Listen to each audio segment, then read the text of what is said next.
Moving to Mexico was one of the best decisions I've ever made for me. But if you're considering packing your bags and moving to Mexico, I think some things you should know. What I'm going to be talking about today is reality for me, the challenges. I've been here 3 years and this is home for me now, but it was a journey to get here. So before you pack your bags, I want you to know the reality of living in Mexico. I'm Purple and welcome back to my channel. This is my life in purple. One of my biggest and humbling challenges here is the language barrier. I have not been able to grasp the Spanish language. I can speak Spanish to survive, but not to have a conversation, not to really get to know someone. Yes, I use ChatGPT and other translators. Believe me, I've bought them all. I've had 3 tutors, personal tutors and group tutors. I've done the lingo, different apps. I've done different apps. For some reason, I can't grasp it. And I think I'm a fairly intelligent person. I've really never had a problem grasping anything, but Spanish is something. I would recommend before you move to Mexico that you at least review and study the language somewhat. And don't get me wrong, you can exist without knowing Spanish, but I think it would drastically improve your experience because I think it would drastically improve mine and my relationship with the Mexican culture. Because important conversations become difficult when you're dealing with the legal system or the medical system. It's challenging. And don't get me wrong, the Mexican people as a whole are very patient and they assist to help you, but you have to, you got to know something for them to help you from, right? One of my biggest challenges with language is going to a restaurant. Now, Ensenada is a city that, quote unquote, is the founder of fish tacos. You know, it's arguments about that all the time. What city and state in Mexico founded fish tacos? But Ensenada says that there is one. I'm not going to debate that. The thing is, I'm allergic to shellfish. Very allergic. I carry an EpiPen everywhere I go. Fish, shellfish means different meanings in Spanish. I'm not going to try to butcher it right now, but when I can't communicate exactly what I'm allergic to, that can be a problem for me. So guess what? I don't eat any fish here. And not just because of the language. Let me just add something else to it. Cross-contamination. Uh,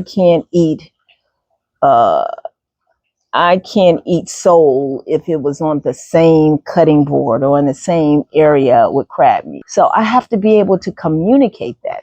So I've never had a fish taco. When I came to Mexico, I had to adjust to the different pace. Everything is in slow motion. I come from Chicago, a big town.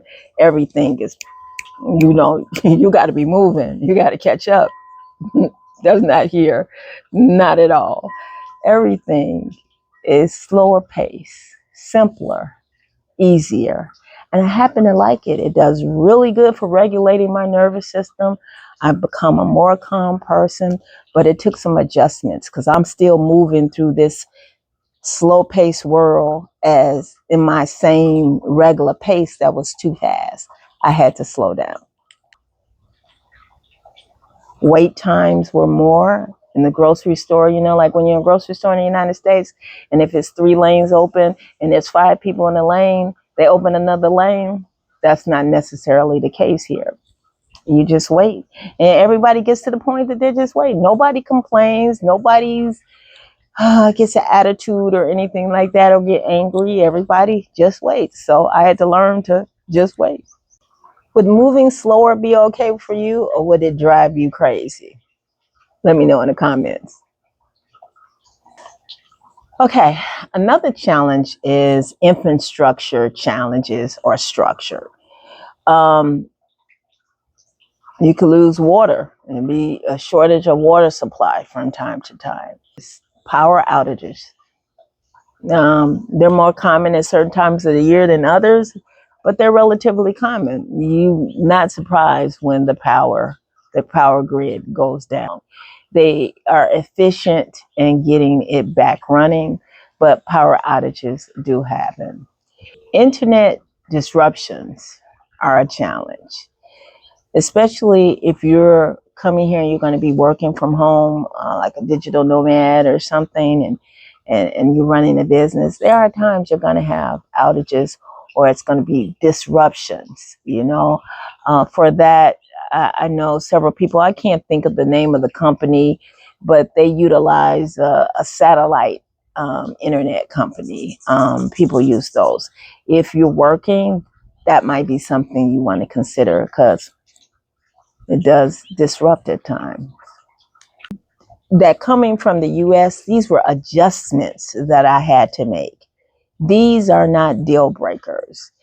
Any place you go, you're going to have to make some adjustments. If you leave from one state to another in the United States, if you go to Canada, if you go over to Europe or you go to Philippines, any place you go, there are going to be some adjustments. These are just the adjustments that I found here in Mexico for me.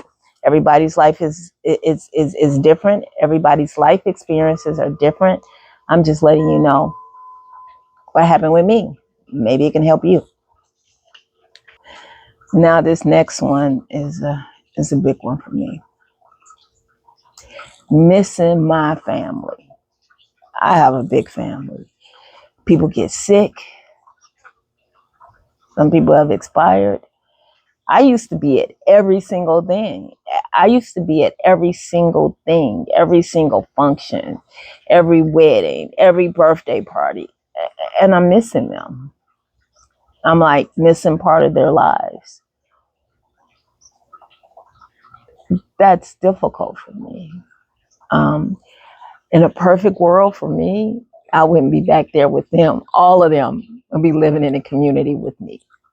Okay, healthcare reality. Now, as you know, I live in Ensenada, so I'm like 2 hours away from the border.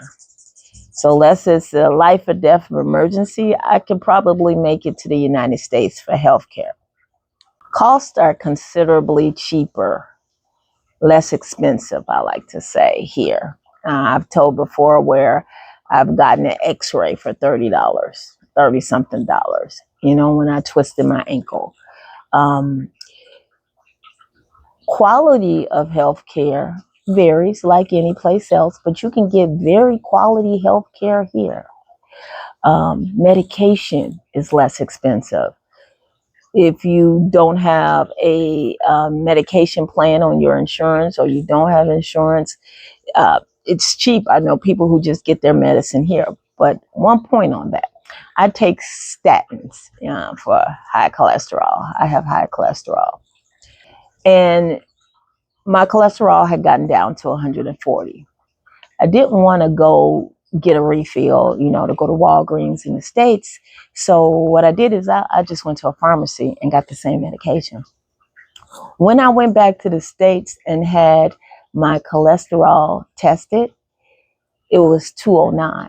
So the formula of at least that medication was not consistent with the formulas of the pharmaceutical companies in the United States. Though they have rules in their bureaucracy, they're not consistently followed the same way. They have practices that aren't followed the same way. You can be told that you need one thing one day, and the next day you go back with all that and you need something else. Or why did you bring all this? Depends on who you're talking to, on the day you're talking to, and how they feel that day. So I find it inconsistent. Another challenge that I had, let me share this story, right?